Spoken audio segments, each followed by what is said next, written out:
ਸੋ Venezuela ਤੋਂ ਬਾਅਦ ਜੋ ਡੈਨਮਾਰਕ ਤੇ ਗ੍ਰੀਨਲੈਂਡ ਆ ਉਹਨਾਂ ਨੂੰ ਯਕੀਨ ਹੋ ਗਿਆ ਵੀ ਟਰੰਪ ਹੁਣੀ ਕਿਸੇ ਟਾਈਮ ਵੀ ਸਾਡੇ ਤੇ ਕਬਜ਼ਾ ਕਰ ਸਕਦੇ ਆ, ਕਿਉਂਕਿ ਹਰ ਰੋਜ਼ ਸਟੇਟਮੈਂਟ ਆ ਰਹੀ ਆ ਵੀ ਕਦੇ ਪਿਆਰ ਨਾ ਕਰਾਂਗੇ, ਕਦੇ ਧੱਕੇ ਨਾ ਕਰਾਂਗੇ, ਕਦੇ ਬਾਈ ਵੀ ਕਰ ਸਕਦੇ ਹੈਗੇ ਆ। ਸੋ ਇਮੀਡੀਏਟਲੀ ਡੈਨਮਾਰਕ ਤੇ ਗ੍ਰੀਨਲੈਂਡ ਦੇ ਜਿਹੜੇ ਆਫੀਸ਼ੀਅਲਸ ਆ ਉਹਨਾਂ ਨੇ ਹੁਣ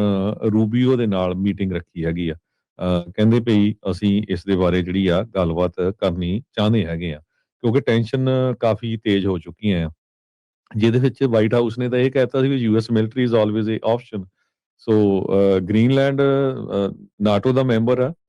ਤੇ ਉੱਥੇ ਫੌਜਾਂ ਤਾਂ ਬਹੁਤ ਮੋਸਟਲੀ ਵੈਸੇ ਪਹਿਲਾਂ ਵੀ ਅਮਰੀਕਾ ਦੀਆਂ ਹੀ ਹੈਗੀਆਂ ਆ, ਤੇ ਯੂਰਪੀਅਨ ਲੀਡਰਸ ਨੇ ਪ੍ਰੈਜ਼ੀਡੈਂਟ ਡੋਨਲਡ ਟਰੰਪ ਹੋਣਾ ਦੀ ਇਸ ਕਾਲ ਨੂੰ ਰਿਜੈਕਟ ਕੀਤਾ ਆ। ਪਰ ਇਹ ਆ ਵੀ ਉਹ ਓਪਨਲੀ ਵੀ ਜਿੱਦਾਂ ਨਹੀਂ ਕਹਿ ਰਹੇ, ਉਹ ਵੀ ਕਹਿ ਰਿਹਾ ਵੀ ਪਿਆਰ ਦੇ ਨਾਲ ਹੀ ਟਰੰਪ ਹੋਣਾ ਦੇ ਨਾਲ ਗੱਲਬਾਤ ਕਰ ਲਈਏ। ਡੈਨਿਸ਼ ਪ੍ਰਾਈਮ ਮਿਨਿਸਟਰ ਮੈਟੇ ਫਰੈਡਰਿਕਸਨ ਜੋ ਹੈਗੇ ਆ ਉਹਨਾਂ ਨੇ ਵਾਰਨਿੰਗ ਦਿੱਤੀ ਸੀ ਵੀ ਜੇ ਯੂਐਸ ਨੇ ਗ੍ਰੀਨਲੈਂਡ ਨੂੰ ਟੇਕ ਓਵਰ ਕਰ ਲਿਆ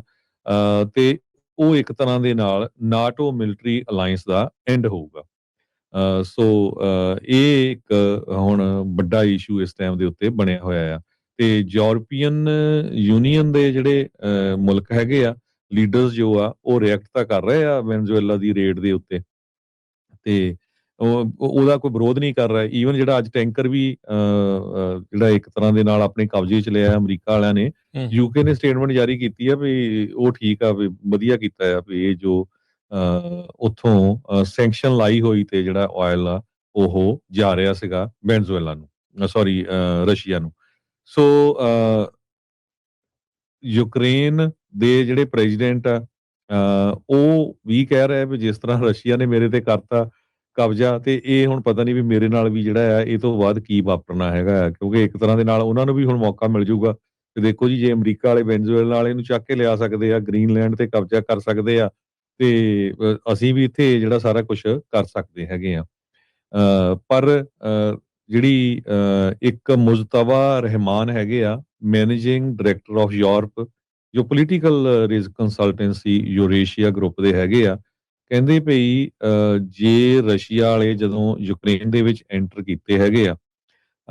ਉਹਦੇ ਨਾਲੋਂ ਕਿਤੇ ਵੀ ਜਿਹੜਾ ਇਹ ਡਿਫਰੈਂਟ ਹੋਊਗਾ ਜੇ ਅਮਰੀਕਾ ਵਾਲੇ ਗ੍ਰੀਨਲੈਂਡ ਨੂੰ ਆਪਣੇ ਕਬਜ਼ੇ ਦੇ ਵਿੱਚ ਲੈ ਲੈਂਦੇ ਹੈਗੇ ਆ, ਵੀ ਉਹਨਾਂ ਨੂੰ ਇੱਕ ਤਰ੍ਹਾਂ ਦੇ ਨਾਲ ਬਹਾਨਾ ਵੀ ਮਿਲ ਜਾਊਗਾ। ਤੇ ਰਸ਼ੀਆ ਵੈਸੇ ਐਡਵਰਸਰੀ ਗਰੁੱਪ ਦੇ ਵਿੱਚ ਆ, ਅਮਰੀਕਾ ਵਾਲੇ ਗ੍ਰੀਨਲੈਂਡ ਡੈਨਮਾਰਕ ਦੇ ਨਾਲ ਹੈਗੇ ਆ, ਤੇ ਜੇ ਨਾਟੋ ਮੈਂਬਰਸ਼ਿਪ ਟੁੱਟਦੀ ਆ ਤੇ ਕਹਿੰਦੇ ਵੀ ਚਾਈਨਾ ਨੂੰ ਵੀ ਜਿਹੜਾ ਕੋਈ ਫਰਕ ਨਹੀਂ ਪੈਣਾ, ਕਿਉਂਕਿ ਚਾਈਨਾ ਵੀ ਅਮਰੀਕਾ ਤੋਂ ਹੀ ਡਰਦਾ ਹੈਗਾ ਆ। ਚਾਈਨਾ ਵਾਲਿਆਂ ਨੂੰ ਵੀ ਪਤਾ ਆ ਵੀ ਜਿਹੜਾ ਜਾਂ ਰਸ਼ੀਆ ਵਾਲਿਆਂ ਨੂੰ ਤੇ ਅਮਰੀਕਾ ਜਿਹੜੀ ਆ ਇੱਕ ਤਰ੍ਹਾਂ ਦੇ ਨਾਲ ਸੁਪਰ ਪਾਵਰ ਹੈਗੀ ਆ। ਡੈਨਮਾਰਕ ਦੇ ਪ੍ਰਾਈਮ ਮਿਨਿਸਟਰ ਜੋ ਨਾਟੋ ਦੇ ਮੈਂਬਰ ਹੈਗੇ ਆ, ਉਹਨਾਂ ਨੇ ਇਹ ਕਿਹਾ ਵੀ ਜੋ ਕਿੰਗਡਮ ਆਫ ਡੈਨਮਾਰਕ ਆ ਉਹਦਾ ਜਿਹੜਾ ਏਰੀਆ ਗ੍ਰੀਨਲੈਂਡ ਹੈਗਾ ਇਹ 300 ਸਾਲ ਤੋਂ ਹੈਗਾ, ਤੇ ਇਹ ਨਹੀਂ ਤਾਂ ਫਿਰ ਸਾਡਾ ਜਿਹੜਾ ਆ ਅਲਾਈਅੰਸ ਆ ਉਹ ਖਤਮ ਹੋ ਜਾਊਗਾ। France, Germany, Italy, Poland, Spain, British, ਇਹ ਸਾਰਿਆਂ ਨੇ ਇਹ ਕਿਹਾ ਹੈਗਾ ਆ ਵੀ ਸਟੇਟਮੈਂਟ ਇੱਕ ਜੁਆਇੰਟ ਜਾਰੀ ਕੀਤੀ ਆ, ਜਿਹਦੇ ਵਿੱਚ ਇਹਨਾਂ ਨੇ ਇਹ ਕਿਹਾ ਵੀ ਡੈਨਮਾਰਕ ਤੇ ਗ੍ਰੀਨਲੈਂਡ ਜੋ ਆ ਉਹ ਐਜ਼ ਏ ਇੰਡੀਪੈਂਡੈਂਟ ਆਪਣੇ ਮੁਲਕ ਰਹਿਣਗੇ, ਤੇ ਅਮਰੀਕਾ ਵਾਲਿਆਂ ਨੂੰ ਉਹਦੇ ਉੱਤੇ ਕਿਸੇ ਤਰ੍ਹਾਂ ਦੀ ਕੋਸ਼ਿਸ਼ ਨਹੀਂ ਕਰਨੀ ਚਾਹੀਦੀ। ਪੋਪੂਲੇਸ਼ਨ ਬੜੀ ਘੱਟ ਆ ਉੱਥੇ, 59,000 ਦੇ ਕਰੀਬ ਕਹਿੰਦੇ ਵੀ ਇੰਡੀਜੀਨੀਅਸ ਰੈਜ਼ੀਡੈਂਟਸ ਰਹਿੰਦੇ ਹੈਗੇ ਆ। ਜੀ,